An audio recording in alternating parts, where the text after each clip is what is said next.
Dieu a dit, Lantarani, tu ne me verras point. Parce que pour voir Dieu, il faut combattre toute forme de dualité. Moïse voulait voir Dieu en étant présent, alors que la présence de Dieu écrase toute autre présence. Dans cette manière de faire, on ne peut pas voir Dieu. Et c'est ainsi que Dieu lui dit, Lantarani. Mais en même temps, Dieu dit, Walakin, qui veut dire, mais, Inzur ilal jabali, regarde la montagne. Si la montagne peut supporter ma manifestation, alors tu pourras me voir. Ceux qui disent qu'on peut voir Dieu disent que dès l'instant que Dieu a lié sa vision à la subsistance de la montagne, et ce qui est une chose possible, ce qui veut dire qu'on peut voir Dieu. Mais nous autres, nous sommes des soufis. Cheikh Ibrahim Niasse, radiyallahu ta'ala anhu, a expliqué ça d'une autre manière. Il a dit qu'on peut voir Dieu, mais cela dépend d'une expérience spirituelle. Et Dieu nous démontre ça dans le Coran et surtout dans la Fatiha que nous lisons tous les jours. Chacun d'entre nous lit la Fatiha au moins 17 fois. Et dans la Fatiha, vous dites Iyaka na'budu. Dieu, c'est toi que nous adorons. On ne peut pas utiliser ce mot c'est toi tant que nous ne sommes pas sûrs que à celui que nous parlons est devant nous.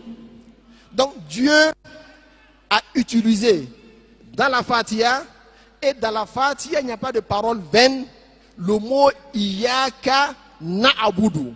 C'est toi que nous adorons. Ce qui veut dire qu'il y a une dimension spirituelle pouvant nous permettre de voir Dieu parce qu'il est présent et c'est une présence éternelle. C'est ainsi que tous les soufis sont unanimes que la vision de Dieu est possible et que cette vision a besoin d'une expérience spirituelle pouvant nous permettre de voir Dieu. Mais cette expérience spirituelle s'acquiert comment? Regardez l'être humain. Quand on parle de polythéisme, de dualité, alors en ce moment-là, on ne peut pas voir Dieu. Parce que Dieu ne peut pas être là et que moi, Chérif Oumar, soit là. Quand Dieu est là, tout disparaît. Alors en ce moment-là, voir veut dire l'existence de la personne qui regarde et la chose qu'elle regarde. Alors que voir Dieu, c'est un état d'esprit. Cet état d'esprit veut dire que dès que Dieu apparaît, toute la créature est écrasée et anéantie. On ne voit pas Dieu avec les yeux. On ne voit pas Dieu avec le cœur. On a beaucoup de personnes qui disent que non, on ne peut pas voir Dieu avec les yeux, mais on peut le voir avec le cœur. Ce qui n'est pas vrai. Avec le cœur, on ne peut que sentir sa présence. Et quand nous parlons de la vision de Dieu, ce n'est pas une vision du cœur. Le cœur qui est pour nous, cette boule de chair qui existe en nous, ne voit rien, mais elle ne fait que ressentir les choses. Cheikh Ibrahim Niasse, radiyallahu ta'ala anhu, nous a donné un enseignement clair quand tu l'as dit. وَتِلْكَ الرُّؤْيَا الَّتِي تَنَازَعَ فِيهَا الرِّجَالُ لَيْسَتْ بِالْبَصَرِ وَلَا بِالْقَلْبِ بَلْ بِعَيْنِ الْحَقِّ وَتِلْكَ الْعَيْنُ تَرَى مِنْ حَيْثُ لَا رَائٍ وَلَا رُؤْيَا. Il dit, voir Dieu ne se fait pas avec les yeux. Voir Dieu ne se fait pas avec le cœur. Mais voir Dieu se fait avec les yeux de Dieu lui-même. Voir Dieu se fait avec les yeux de Dieu lui-même. Vous savez pourquoi? Parce que Dieu dit dans le hadith al-Qudsi, mon noble serviteur, s'il ne cesse de se rapprocher de moi par des actes surrogatoires, je finirai par l'aimer. Et quand je l'aurai aimé, je deviendrai ses yeux avec lesquels il regarde et il voit. Je deviendrai ses mains avec lesquelles il saisit. Je deviendrai ses pieds avec lesquels il se déplace. Alors en ce moment-là, quand Dieu devient les yeux de son serviteur, ça veut dire qu'il a écrasé son serviteur. Et avec les yeux de Dieu, Dieu voit Dieu.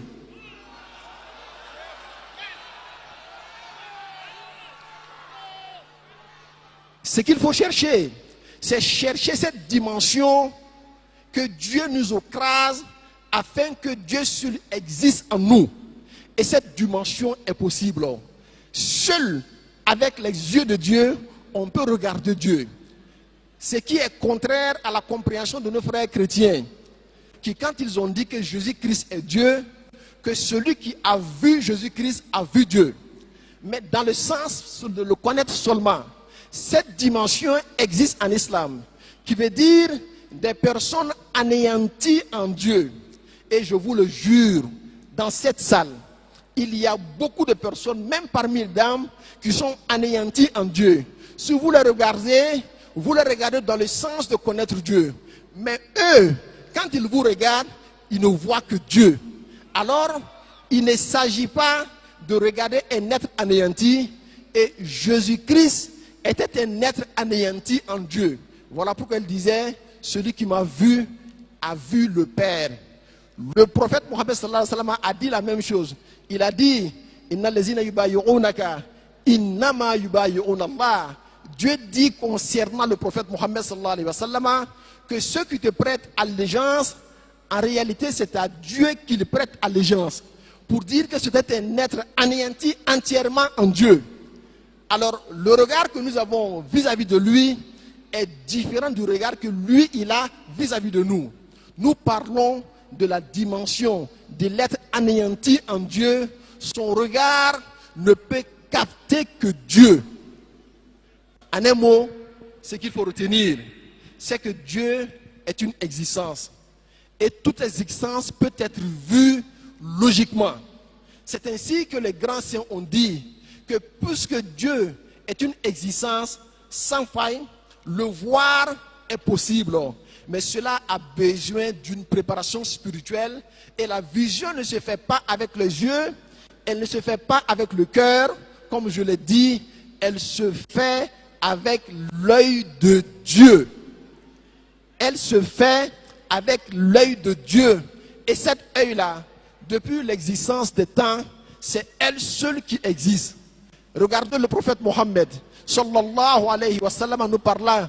Il dit, Kana Allahu la shay'a ma'ahu. Et Ali dit, wa huwa al-ana ala ma alayhi kana. Dieu était et rien n'était avec Dieu. Ça veut dire quoi? Il est le premier. Mais ce qui est plus étonnant, Ali dit, même à présent, Dieu demeure et rien n'est avec lui. Dieu était, rien n'était avec lui, ça peut se comprendre. Mais wahuwa al-ana ala ma alayhi kana, il demeure comme il a toujours été, rien n'est avec lui. Qu'est-ce que cela veut dire? Cela veut dire que la seule existence réelle, c'est l'existence de Dieu. Mais une existence qui dépend de l'existence de Dieu n'a pas d'existence réelle. Alors c'est ainsi qu'il faut être élevé, avoir la conscience bien éveillée pour savoir ce qui existe. Dès l'instant qu'on atteint cette dimension spirituelle-là, en ce moment-là, seul Dieu regarde Dieu. Nous prions Allah subhanahu wa ta'ala qu'il nous élève à cette dimension. Et pour ceux-là qui veulent atteindre cette dimension, je vous le jure, il n'y a pas plus grande école que les écoles spirituelles musulmanes, telles que la tariqa Tijaniya, telles que la tariqa al-Qadiriya, telles que la tariqa Shaziliya. Mais pour ce qui nous concerne, nous, les disciples de Cheikh Ibrahim Niasse, il n'y a pas une école plus rapide pour comprendre qu'on peut voir Dieu tel que l'enseignement de Cheikh Ibrahim Niasse. Et je reviens sur ces mots. Il disait, Li nazratun ila ibn Adama, yastahilu ma'ahal bourdu. Le regard que je pose sur l'être humain fait que je l'aime naturellement. Parce que, au-delà de tout être, il voit Dieu. Et comme il aime Dieu, il aime toute la créature de Dieu.